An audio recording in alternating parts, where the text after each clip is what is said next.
হ্যাঁ কাকা একেবারে কত কড়া বাঁধবে?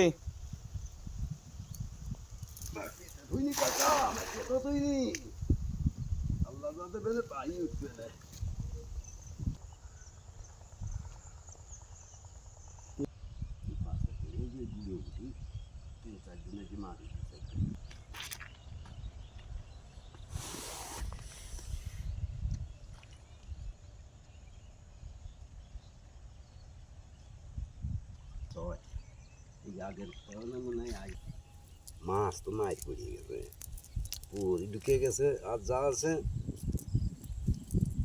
আর পোনা মাছ হইলো আগেই সব বুয়ারি পোনা, এগুলো পানি থাকতে নেমে যায় ওরা ঠিক পাইতো। আর যেগুলো পুকুরি ঢুকার দরকার সেগুলো ঢুকে গেছে। এই যে সব পুকুর শেষ লিখাইবে না